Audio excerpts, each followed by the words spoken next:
Stable the Austin Weeklies. You know, you're playing your round two. You hear the Tiago hot set. And Shout outs. You know. Shout outs to Joey. So hey, shout out PR Chase. This is a good one. yeah, this is a good one. So shout out PR. A lot of people know him as one of those great Bayonetta players out there. One of the people that kind of pushes the meta, especially back in the day, right? But playing some Sora. Didn't know that was the direction that he was going. And yeah, going up against Chase, who, if you look at the bracket, is entered as 2B, but nobody's going to know who that is. Everybody knows who Chase is, though. One of the best Palus to do it out there. See what he can bring against Shadow PR, who definitely got out to the early lead and already showing, hey, you gotta be worried about that Sonic Blade. You're not gonna get those free down tilts at the ledge. And that's an important thing to establish early, because I feel like a lot of these good Palus, they just destroy you at the ledge, man. The down tilts are so good at scooping your recovery, and then you're just always in the threat of that back air, or the mix up into the back throw. So solid. Solid, he's just got to keep it close, got to avoid any sort of unnecessary extra chip at the Shadow PR, but he can even things up real quick. See Shadow PR not overcommitting to anything either. He knows that Sora, it's very difficult to stop his approaches, but if you can see them coming, then you have that opportunity to react, get out of the way, and whiff punish, but not right there, flying in with the back air, and now it's time to get that train rolling, 31% to start the juggle. Great spacing there by Chase, getting around the Blizzaga, but the immediate counter. Man, these two are just slugging back at each other at the beginning of this second stock. Yeah, absolutely. Yeah, no one's really getting anything too long-winded. It's just it's kind of a nickel and dime game to start things off so far. Blizzaga trying to catch the aggressive teleport, but Chase recovering high to prevent it, but still getting binked and bonked around by his Keyblade. Chase doing a really good job of showing, especially the defense in this matchup, how effective it can be. Palu obviously very tricky to lock down. She's got great movement even after she uses that up B, which can change that position so quickly. For Shadow PR, right, as Sora, you have a tall target to attack, but the question is, are you going to be able to lock down that Palu? You can't reliably air-to-air her like a lot of other characters can for that exact reason, that back air, and also the dash attack, right? If you're guessing it correctly, that is a huge boon to have against Sora. Yeah, that invincibility does so much work on it. And especially because Sora doesn't necessarily have extremely raw kill options, right? Especially in a close range, he has to like nair one or lead or start a chain to lead into the kill. And if you're just nullifying that entire sequence with a nice invincible back air, things are looking pretty all right. Then who minds, right? Right. Shadow PR would be the one, and with Sora's lightweight, barely able to hang on. Not for that second back air. Chase going off stage to threaten that every single time. And he's just ready to react, right? He's going out there and knowing, okay, if I get to the point where I'm too deep to hit any of these, or if they jump, I'm going straight back to ledge. Palu recovers pretty quickly. But if they don't, if they end up in my threat zone, I'm going to catch that shield to the face. I'm going to break their jaw. Okay, Shadow PR gonna be sticking through with the Sora on this. I was able to commentate him on the Bayonetta earlier today, but that was specifically against Jigglypuff, and I imagine Bayo's probably a little bit better in that regard compared to Sora, I would think. Yeah. Based on the decision. I feel like Puff is like pretty alright against both of those characters, but obviously, yeah, when Puff wants to be so airborne, Bayonetta can just challenge her with those big aerials. There we see once again those invincible shield moves with Palu, the dash attack and the back air, so big. And I love that setup with the down air into 3 forward airs. Shadow PR not DIing out. He wants to take those hits so that he can stay close to the stage, but he pays the price for it. Yeah, that down air is really something I've seen a lot of top Palus really try to work into their games, particularly Chase, of course, and Louis Money, the other two main proponents of trying to use that dare. Only one frame active, but man, the reward off of it is so good. Huge, yeah, great combo tool, and I mean, if you hit it off stage, people are gonna die quick. It's a strong move. 99% on Shadow PR, though. A little bit aggressive trying to get back on stage there. And, yeah, Chase already learning how to deal with that Sonic Blade. Little down air to just toss out in case he holds down or something. And, again, an invincible back air. Chase just playing a very air-to-air heavy game because he knows that's where Sora wants to get pretty much everything started aside from when he has the magic going. And the Blizzaga has been very effective for Shadow PR to open him up. Yeah, and again, this anti-air is so good, too, just because Sora's so incredibly floaty in response that Chase can kind of dance around in a general area where Shadow PR kind of has to be to commit to these approaches and just threaten that back air. But the Explosive Flame also doing quite a bit of work. We've seen it cap off a couple of stocks already. It's so impressive to see the way that Chase has been able to play at both a high pace and a low pace as well, looking for that down air to really increase it out of nowhere. But yeah, your Shadow PR just gotta, again, flick one of those landing nairs or something to counter all the way across the stage is not gonna be enough. And, I mean, you said this at the very beginning of the set, right? You've got to look for something like that Nair 1 or that Nair 2 to set up for something like that up smash, but hasn't been able to find it because, again, you have to go into that air-to-air challenge against Palu, and it's not something that you're generally going to win. Yeah, absolutely. I mean, at this percent, he might be able to get it back air, but does get the Nair up and the Nair into the up air to close things out. 70 is still a pretty solid mountain to climb, but Sora can tack the damage on if he can get that loop started. It's so funny that if Palu turns around on the ground after she's been face-to-face with you, turns her back to you, a lot of people think that, okay, I'm going to try and go get my aerial combo starter going. But no, that's when you're in danger. That's when she has that back air to throw out. Perfectly timed jump air dodge from Shadow PR. These two are just in sync now.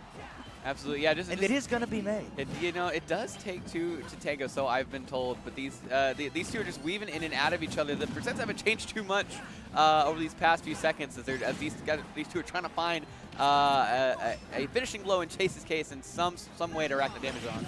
Something to break away, right? And that is exactly what Chase finds. Again, only one frame active on that downer, but hey, you might as well throw it out because realistically, probably not going to get punished, especially with a floaty character like Sora, right? The get-up attack's not going to be fast enough, and because you have to drop down and go through that looping double jump as well, pretty unlikely that just an aerial off ledge is going to do anything about that either. So, and again, Shadow PR having trouble closing out the stocks, built up damage just about fine. He's a patient enough player to sort of weather that storm, but getting those kill confirms has definitely been the harder part because Chase is just playing the mid-range game so well. Absolutely, no, yeah, that's a perfect way to describe it. Honestly, is these two characters aren't really necessarily like ultra CQBs in term kind of characters in terms of frame data. Like, they can get up close, but that's not their they're not throwing all these buttons on top of you. And Chase has just played at that perfect range the whole time to just keep Shadow PR from really actually getting those combos to open him up.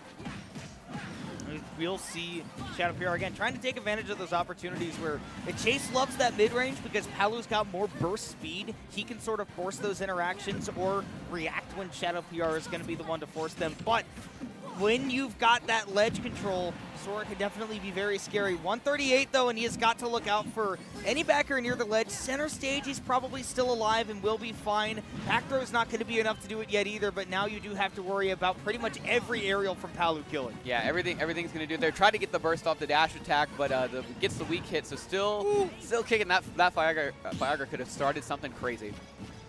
Up throw probably won't do it yet either, even with those lower ceilings on Pokemon Stadium 2.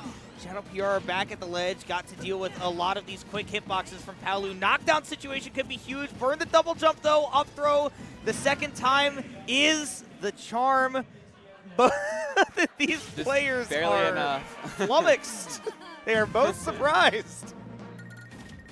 So, a petrifying up throw there by Chase to close the second game out. It'd be really funny if that was only on our end and everybody's like, what the hell are you talking about? Like, they look awful. Just the close-up freeze frame. Pretty nice.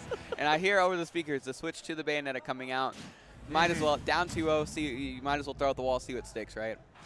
And this is not the easiest matchup for Bayo, right? Normally, we talked, I say we, it was mostly me. I talked to death. I talked too much about that air-to-air It's fine. We're game. professional yappers. It's okay. Right, exactly, right? That's what we're here for. Sorry to say. But, yeah, again, the air-to-air game, that's been sort of the focus for Chase. And the mid-range game, like we talked about. And those are two places where Bayo really, really excels. Now, Palu can sort of match her in those paces a lot, and especially like you see right there, right? If one of those moves whiffs, Palu does have the speed to be able to whiff punish them. But, I mean, Shadow PR, for one, I know I don't know how long he's been playing this Sora, but probably still more comfortable on the Bayonetta, right? And I think that'll probably come through if he's given the opportunity. For sure, and having an actual burst option of your own in the mid-range now, compared to like Sora not having one, like having ABK is pretty good. To at least compete with, like, you have a quick way to just try to, like, I'll try and get some offense in. Whereas with Sora, you kind of got to pick your moments a little more. But even still, regardless of which floaty super combo-y character they happens to play, that Palu backer is going to do quite a bit of damage. I like that you kept it concise, because in my head I wanted to explain why the way and the timing and everything that Chase is using this back air has been so particularly good. But I know that all I'm going to get is people in Twitch chat saying, Bro took a really long time to say Palu back air is busted. Yeah. and I'm going to be like, you know what? What do you want me to do? Yeah. We can talk. It is a good move. It's but a very Chase good is move. using it good. Also, he's doubling the good. It's like the same, it's like the same way talking about your favorite food. You can go into the lore and the intricacies of the flavor palettes, but ultimately, good food is just good food. The history of watermelon, which, for the record, is my favorite food. Watermelon? I love watermelon. Good dude. watermelon. It's fair. I love having it. And it feels so healthy until you eat like 2 bowls of it, and then you're like, oh, ow, my tummy. Yeah, you water like it. That's like 80% water. I know. It's like I'm literally just drinking water, but it's so good. I can't help myself. Anyway, back to the matters at hand, of course. Sorry for Sorry, of course. The match- our fruit-based tirade. The match even much games so more far. important than than any fruits, edible or individual. Anyways, 2 stocks apiece, and Shadow PR definitely starting to hit those percentages where the Bayo confirms are starting to go away. Right? I don't know if up tilt back air is gonna continue to confirm here, and so he's not even gonna go for it. Now it's time for the juggles. Maybe look for the drag down with the forward air. All the way across PS2, the jab's not going to be enough either, so this is just going to be a scrap to see who gets out to the lead. I like that we're seeing a bit more like actual offstage edge guards by Shadow PR2, just knowing and having those long-lasting hitboxes that he can hold down and mix up with the up airs and nairs. Really good at kind of interfering with the Palutena recovery. You don't have to really time things as specifically as you would with Sora, but again, here we are, back to the good back air is good back air once again. Yeah, 160% Chase, probably not going to hold on for too much longer, but then again, with no confirms available to Bayonetta, at least not super easily available ones, Shadow PR is going to have to fish for something a little bit tighter and not able to find that backer on the plat. All of a sudden, this is looking like it could be Chase wrapping up this set. If he's able to get that Bayo back off stage, maybe connect a big move here or there. Good patience around the ABK, but nothing to really solidly follow it up. And that's the tough part. We coined it as, Marthritis is a general term, but every character can, like Bayonetta, for example, can suffer from it from time to time, and just not getting that back on that platform has just led to this entire edgeguard sequence. But the Bayonetatrophy, Bayonetatrophy? Bayonetatrophy? No, that doesn't really work. We'll Forget I workshop said it. anything. We'll But workshop nonetheless, Shadow PR got it 1 stock apiece now with Chase, and Bayonetta is capable of some miracles, but generally not from 0 unless you get a crazy reset on the platform. And I think that Chase is honestly going to try to avoid playing center stage too much, because that's where, right, if that ABK had hit at center stage instead of underneath that platform, that'd be a reset where now it's a guessing game. And if Shadow PR guesses really correctly, that could be his W. Yeah, absolutely. And leaving it's more risky for Shadow PR to make those decisions if he has to take you off stage rather than just taking you straight up. Nice dropping off the stage with the ABK, though. Does get that reset onto the platform, but doesn't get a big follow-up. 150%. Chase looking to close it out on the edge guard, and just the lingering nair, it is enough, even with perfect DI from Shadow PR. Chase going to close it out. 3-0 victory. Doesn't matter if it's the Sora or the Bayonetta. Palu has been the answer. Yeah, absolutely. I mean, the